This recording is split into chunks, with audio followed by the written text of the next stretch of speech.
Hello friends, welcome back to the channel. In today's lesson, I shall discuss the different poetic devices that Robert Frost has used in his well-known poem, The Road Not Taken.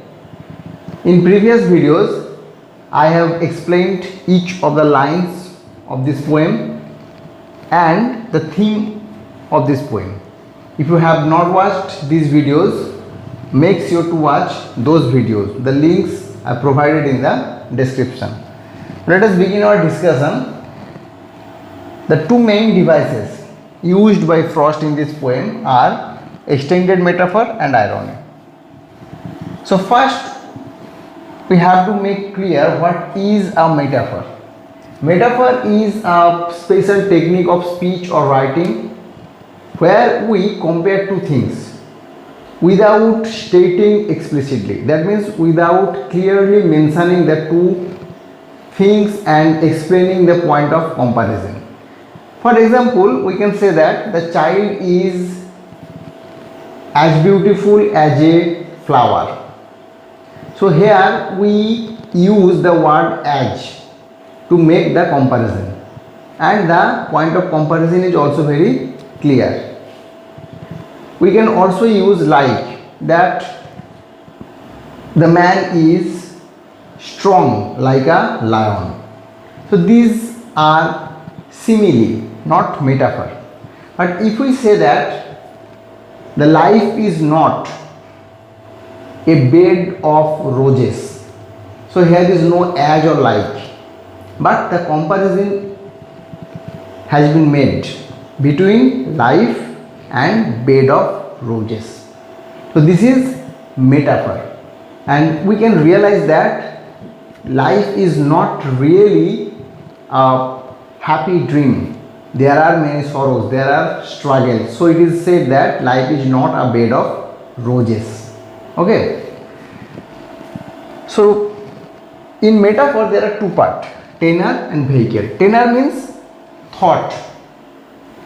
So here thought means life, and vehicle means the thing with which it is compared. That means here the bed of roses. So life is the tenor which is compared with the bed of roses, which is vehicle. Now what is extended metaphor?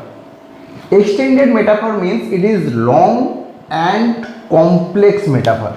It is long and complex metaphor, and often in an extended metaphor there are more than one metaphors. Okay, so an extended metaphor is consisted of many metaphors. So in this poem there are four small metaphor, or we can say that four symbol, and the whole poem is an extended metaphor. Okay, so the first one is diverging road.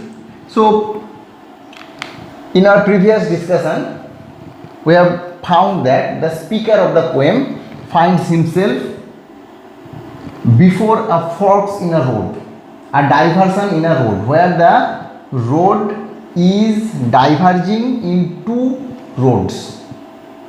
So the diverging road symbolizes the many choices in our life. It symbolizes many choices that we find in our life, but we have to make one choice.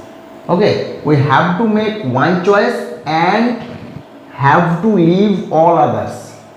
So the diverging road symbolizes the many choices. So in this metaphor, the many choices in our life, which is the tenor, is compared with diverging road. The second one is bend in the road. In our previous discussion we have found that the poet or the speaker, while thinking which road to take, tries to see as far as he can but there are bend in the road. That means the road are winding, and so the speaker cannot see a long distance. The bend in the road here symbolizes the uncertainty of life, the incomplete information that we can gather about our future, about the choices we are going to make. The bend in the road symbolizes the uncertainty of future. We are unaware of our future. When we are making any choice, we are not sure where our life will take us. What will be the result of this choice? The bend in the road is the symbol of that uncertainty in life, uncertainty that future holds for us. So here, bend in the road, the bend is compared with the uncertainty of life, or the uncertainty of life is compared with the bend in the road. The third one is the road less traveled. We know that the speaker finally takes the decision to travel on the road which appears to be less traveled, and that here symbolizes non-conformity. Non-conformity, that means originality, individualness, that the speaker likes to discover new things. He wants to see the unseen, he wants to know the unknown, and this spirit of individualism has been symbolized by the road less traveled. So in this metaphor, the less traveled road is the vehicle, and it is compared with non-conformity, which is here the tenor. The last one is the road not taken. So the poem is actually about the road not taken, the road that the poet rejects. So the road not taken are the missed opportunities in our life. It is very painful that whenever we have to make a choice, we have to leave many other choices, many other roads. We cannot travel at a time in many roads, and whenever we start to walk in a road, the chance to walk on other roads often closes. Okay, so the road not taken actually symbolizes the missed opportunities in the speaker's life. So here the road not taken is the vehicle, okay, and it is compared with the missed opportunities in life. And in the poem we also see that the speaker realizes the truth that it is almost impossible for him to go back to the point from where he begins his journey after making decision, and again start his journey in a new way on that road which he has rejected. So in this poem we find that the metaphors are coming one after another, and they together make an extended metaphor, the extended metaphor about our life. The second important poetic device here is irony. Irony is also a very clever technique of speaking or writing. Irony actually means a sentence which real meaning is opposite of its literal meaning. Literal meaning means the meaning we can gather from words. For example, after working a whole day, after a very hard work, If I say I am feeling very nice, that's actually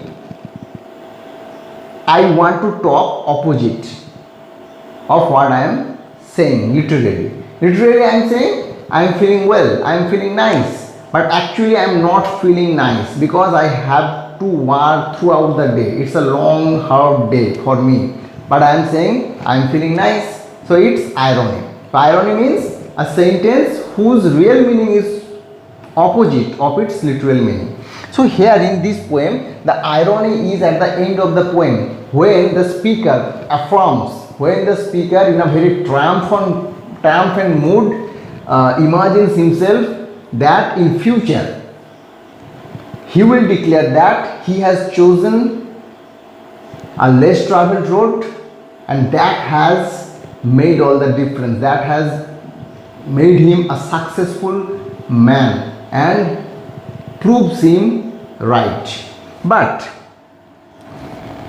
while reading the poem line by line, we have found that the speaker himself is not sure whether that road he has taken less traveled or not, because after traveling for a few hours or after traveling some distance, he has realized that both the roads are equally covered with leaves, and in both the roads leaves are not tramped, leaves are not beaten by footsteps.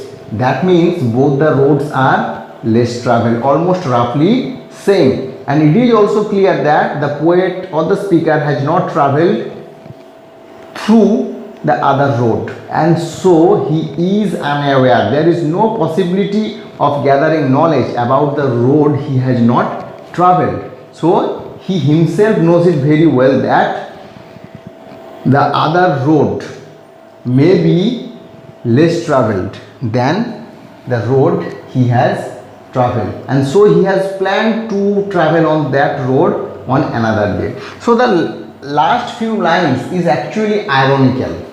It is not clear whether the speaker is in triumphant mood or not. So I am concluding here. I think if you watch all these videos, it will give a very clear meaning of the poem. Thank you for watching.